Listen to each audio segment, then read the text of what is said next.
Here I am to worship, here I am to bow down, here I am to say that you're my God. You're altogether lovely, altogether worthy. 12월 2일 목요일 아침입니다. 오늘 또 말씀과 기도 가운데 거룩한 믿음으로 살아가시는 귀한 하루 되시길 바랍니다. 우리 함께 사도신경으로 신앙 고백하고 함께 말씀 나누겠습니다. 전능하사 천지를 만드신 하나님 아버지를 내가 믿사오며 그 외아들 우리 주 예수 그리스도를 믿사오니 이는 성령으로 잉태하사 동정녀 마리아에게서 나시고 본디오 빌라도에게 고난을 받으사 십자가에 못 박혀 죽으시고 장사한 지 사흘 만에 죽은 자 가운데서 다시 살아나시며 하늘에 오르사 전능하신 하나님 우편에 앉아 계시다가 저로서 산자와 죽은 자를 심판하러 오시리라. 성령을 믿사오며 거룩한 공회와 성도가 서로 교통하는 것과 죄를 사하여 주시는 것과 몸이 다시 사는 것과 영원히 사는 것을 믿사옵나이다. 아멘. 하나님 말씀은 디모데후서 1장 8절부터 18절까지입니다. 제가 봉독해 드리도록 하겠습니다. 그러므로 너는 내가 우리 주를 증언함과 또는 주를 위하여 갇힌 자 된 나를 부끄러워하지 말고 오직 하나님의 능력을 따라 복음과 함께 고난을 받으라. 하나님이 우리를 구원하사 거룩하신 소명으로 부르심은 우리의 행위대로 하심이 아니요 오직 자기의 뜻과 영원 전부터 그리스도 예수 안에서 우리에게 주신 은혜대로 하심이라. 이제는 우리 구주 그리스도 예수의 나타나심으로 말미암아 나타났으니 그는 사망을 패하시고 복음으로써 생명과 썩지 아니할 것을 드러내신지라. 내가 이 복음을 위하여 선포자와 사도와 교사로 세우심을 입었노라. 이로 말미암아 내가 또 이 고난을 받되 부끄러워하지 아니함은 내가 믿는 자를 내가 알고 또한 내가 의탁한 것을 그날까지 그가 능히 지키실 줄을 확신함이라. 너는 그리스도 예수 안에 있는 믿음과 사랑으로서 내게 들은 바 바른 말을 본받아 지키고 우리 안에 거하시는 성령으로 말미암아 내게 부탁한 아름다운 것을 지키라. 아시아에 있는 모든 사람이 나를 버린 이 일을 내가 아나니 그 중에는 부겔로와 허모게네도 있느니라. 원하건대 주께서 오네시보로로의 집에 긍휼을 베푸시옵소서. 그가 나를 자주 격려해 주고 내가 사슬에 매인 것을 부끄러워하지 아니하고 로마에 있을 때 나를 부지런히 찾아와 만났음이라. 원하건대 주께서 그로 하여금 그날의 주의 긍휼을 입게 하여 주옵소서. 또 그가 에베소에서 많이 봉사한 것을 내가 잘 아느니라. 아멘. 디모데후서는 사도 바울이 디모데에게 쓴 편지입니다. 지금 사도 바울은 로마의 지하 감옥에서 인생의 마지막 시기를 보내고 있고 디모데는 어린 청년이지만 힘들게 에베소에서 사역하고 있었습니다. 이런 상황에서 사도 바울이 영적 아들과 같은 디모데에게 어떻게 사역할 것인지를 조언해 주는 편지가 바로 디모데후서입니다. 여러분, 이것은 단지 사역자뿐만 아니라 모든 믿음의 사람들에 대한 사도 바울의 권면입니다.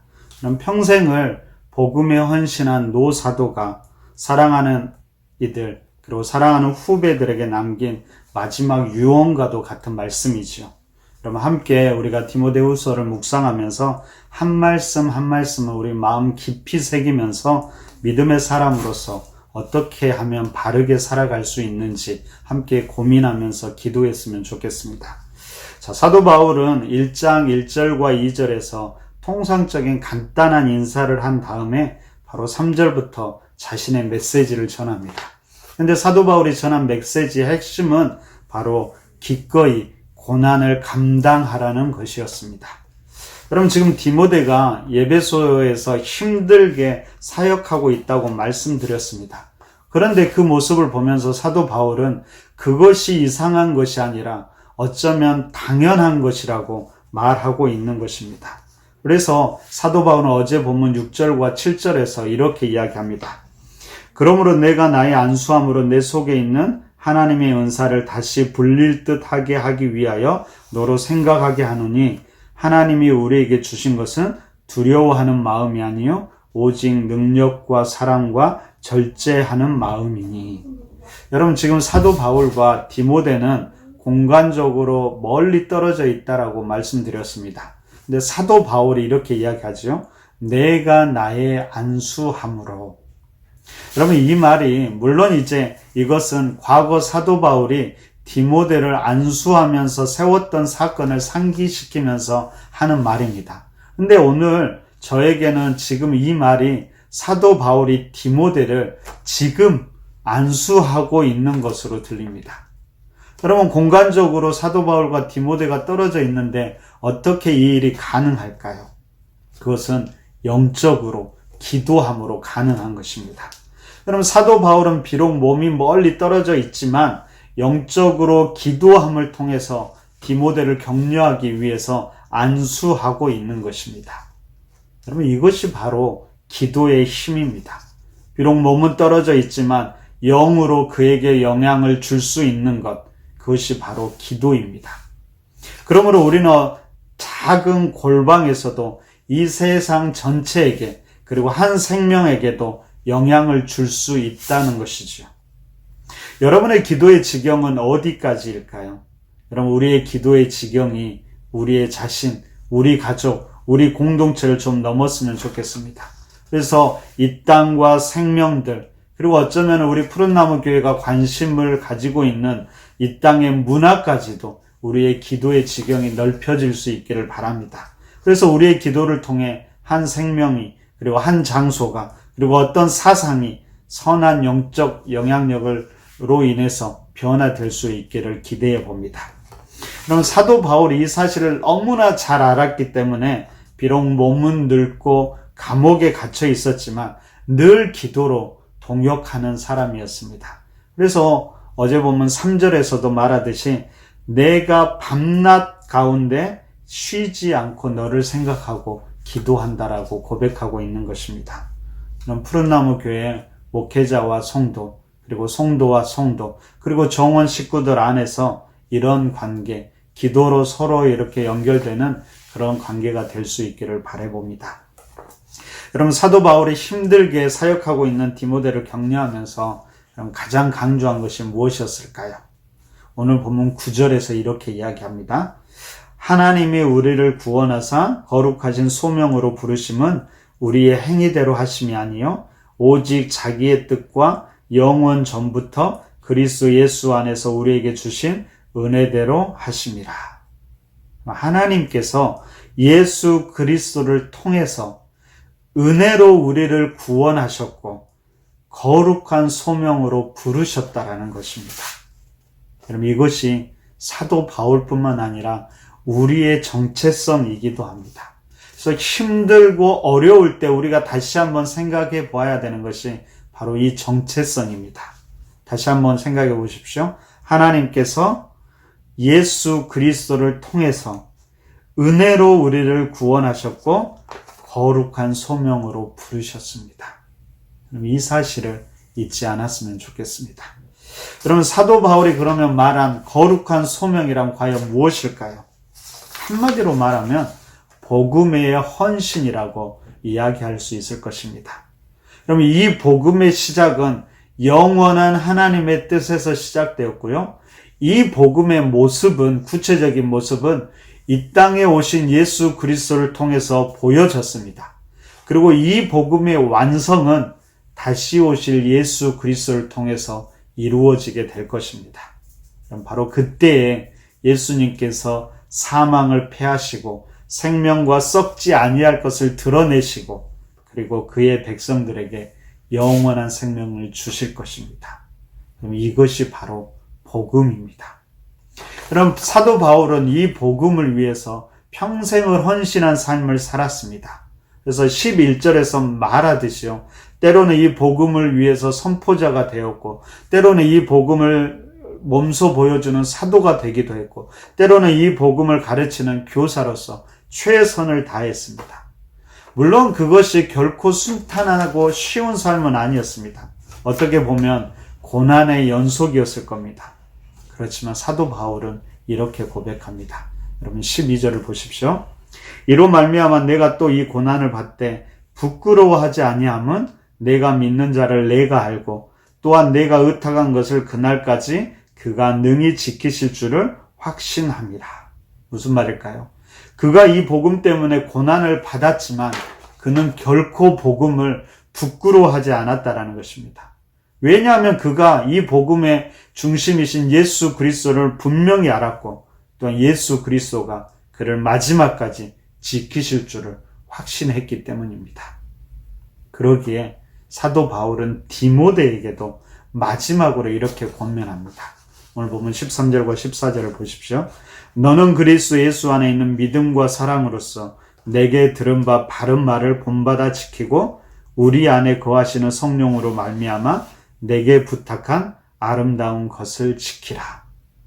어쩌면 여러분 이 말은 단순히 디모데뿐만 아니라 모든 믿음의 후배들에게 우리 모두에게도 사도 바울의 간곡한 권면일 것입니다. 그러면 이 권면을 들은 믿음의 사람들의 반응은 어땠을까요? 크게 말하면 두 부류로 나눌 수 있을 것입니다. 오늘 15절과 17절에 보니까요. 어떤 한 부류는 부겔로와 호모게네와 같은 이들이죠. 이들은 이러한 권면에 이 복음을 떠나거나 아니면 복음을 자신들의 편의에 맞게 변질시켰다라고 이야기합니다. 고난이 아니라 이들은 그래서 축복을 강조하게 되는 것이죠.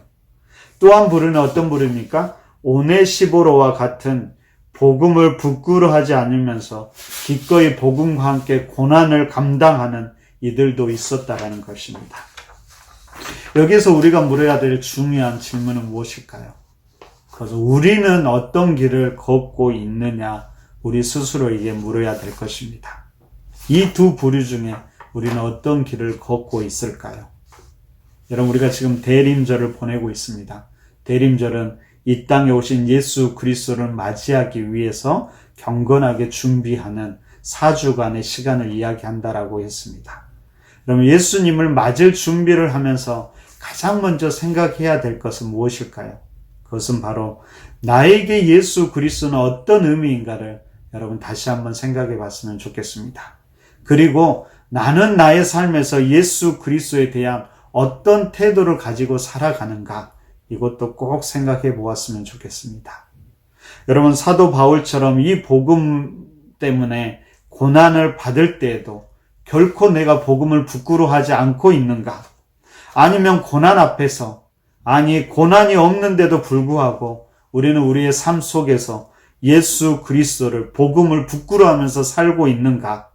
우리의 믿음의 모습은 어떤지 꼭 한번 다시 한번 돌아볼 수 있기를 바랍니다. 여러분 하나님이 우리를 은혜로 구원하셨고 우리를 거룩한 소명으로 부르셨습니다.